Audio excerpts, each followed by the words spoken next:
प्यार कब हो जाता है पता नहीं चलता है। प्यार दुनिया की जितनी खूबसूरत एहसास है, ब्रेकअप के बाद उतनी ही दर्दनाक होती है। यह संपूर्ण जीवन में हलचल मचा देती है। ऐसे ही सैड लव स्टोरी अभय की है, जो आपको हिलाकर रख देगा। अभय अपनी प्रेमिका के चक्कर में क्या क्या नहीं किया, फिर भी उसकी लव स्टोरी इनकम्प्लीट ही रह गई। आइए अब आपको अभय की लव स्टोरी से रूबरू करवाते हैं। ऐसे में दिल थाम के रखिए। अभय 10वीं क्लास का छात्र है। इस उम्र में उसे क्या पता कि प्यार का क्या सिला होता है। वह एक लड़की को मन ही मन चाहने लगा था। एक दिन अभय अपने कॉलेज जा रहा था, तभी उसकी नजर लड़की की नजरों से टकराती है, जिसे देखने के बाद मंत्रमुग्ध हो गया। यानी अभय लड़की को बहुत दिलो जान से चाहता था, लेकिन लड़की का कोई अच्छा रेस्पॉन्स नहीं था। लड़की उसको कोई भाव नहीं दे रही थी। इसके बावजूद अभय उसका पीछा करता था, जैसे कि हर लड़के करते हैं। उसके पीछे पीछे घर तक जाता और स्कूल आने के टाइम वह सज धज के गेट पर मुस्कुराता हुआ वेट करता रहता था। इसके बावजूद लड़की उसको इग्नोर कर रही थी। ऐसे इंतजार करते करते अभय को लगभग 6 महीने से ज्यादा का समय हो गया था, लेकिन अचानक कुछ परिस्थिति के कारण अभय उसका पीछा करना बंद कर दिया।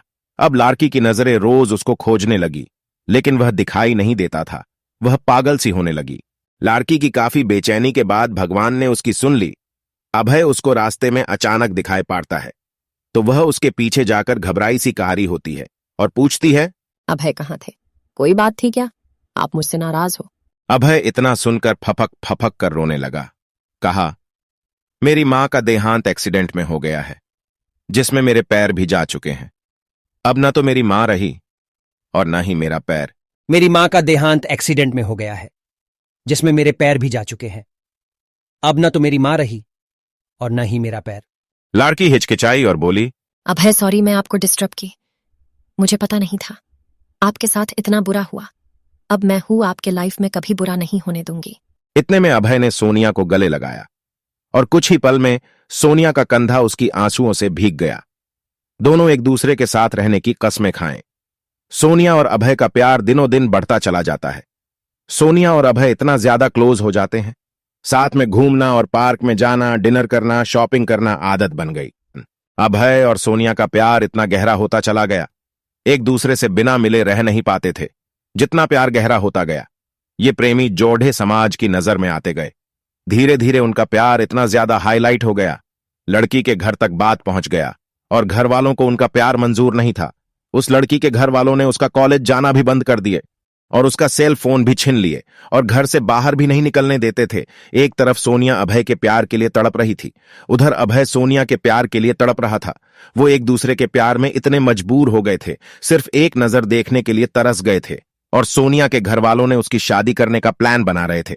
और जब यह बात सोनिया को पता चलती है, सोनिया शादी से डायरेक्ट मना करती है और वो कहती है, मैं शादी सिर्फ अभय से ही करूंगी, नहीं तो मैं अपनी जान दे दूंगी। यह बात सुनकर भी घर वालों को कोई फर्क नहीं पड़ा। उसे मारने पीटने लगे और धमकाने लगे और अभय को मरने की धमकी दिए। तो इस कारण से शादी से राजी तो हो गई, लेकिन उसके दिलो दिमाग में अभय ही था। उसके बाद सोनिया ने अभय को एक लेटर लिखा, जिसमें लिखा था, मेरे प्रिय अभय, मैं आपको छोड़ना तो नहीं चाहती, पर क्या करूं, छोड़ना पड़ रहा है। हम पहले किसी से प्यार नहीं किए थे और पहली बार आपसे प्यार हुआ था। मैं आपको आज से नहीं, बहुत दिन से चाहती थी। कॉलेज तो एक बहाना था, मैं तो सिर्फ आपको देखने के लिए आती थी। मैं आपको धोखा नहीं दे रही हूं, मेरी मजबूरी है। ये आपकी जिंदगी का सवाल है और मेरे घर वालों ने मेरी शादी तय कर दी है। मैं शादी तो नहीं करना चाहती थी, लेकिन मेरी मजबूरी है, क्योंकि मुझे आपकी जिंदगी बचानी है और आपको मारने की धमकी दे रहे थे, इसीलिए मुझे मजबूरी में शादी करनी पड़ेगी। प्लीज आप मुझे माफ कर दीजिएगा। आपकी मजबूर सोनिया। उसके बाद अभय भी सोनिया के लिए एक लेटर लिखता है, मेरी प्रिय सोनिया, मैं तुम्हें कल भी बेइंतहा मोहब्बत करता था, आज भी तुम्हें बेइंतहा मोहब्बत करता हूं। मैं तुम्हारे प्यार के लिए कुछ भी कर जाऊंगा। अगर आप नहीं तो यह जिंदगी किस काम की होगी। हम दोनों ने एक साथ जीने मरने की कस्में खाई थी। तुम ऐसे ही मेरा साथ छोड़कर चली जाओगी। तुमने एक बार भी नहीं सोचा कि तुम्हारे सिवा मेरी जिंदगी में कोई भी नहीं है। सोनिया, मैं तुम्हें कभी भी नहीं भूल पाऊंगा। जब तक मेरी सांसें चलेंगी तो तुम्हारे नाम से ही चलेंगी। वो जिंदगी मुझे नहीं चाहिए जिस जिंदगी में तुम ना हो। सोनिया, जब से हम तुम बिछड़े हैं, तब से मैं तुमसे मिलने की बहुत बार कोशिश की, लेकिन तुम्हारे घर वालों ने मुझे मिलने नहीं दिया। सोनिया, मुझे लगता है कि मेरी जिंदगी में खुशी लिखी ही नहीं है। मेरी जिंदगी में तो सिर्फ आंसू ही आंसू लिखी है। अगर तुम मुझे नहीं मिली तो मुझे यह जिंदगी भी नहीं चाहिए। और तुम्हारी खुशी जिसमें हो उसमें मेरी भी खुशी है। ये मेरा आखिरी लेटर है। और सोनिया उसका लेटर रो रो कर पढ़ रही थी और उसी दिन उसकी शादी भी थी। सोनिया को अभय से जुदाई बर्दाश्त नहीं हुई, इसलिए सोनिया ने शादी से पहले ही जहर खा लेती है, जिसके कारण उसकी मौत हो जाती है। और यह सूचना अभय तक पहुंचती है। अभय उसकी मौत का सदमा बर्दाश्त नहीं कर पाता है, जिसके कारण वह भी अपनी जान दे देता है। सच्चे प्यार का अधूरा अंत हो जाता है। ऐसे में प्यार करते हो तो जान देने से बेहतर है निभाना सीखो।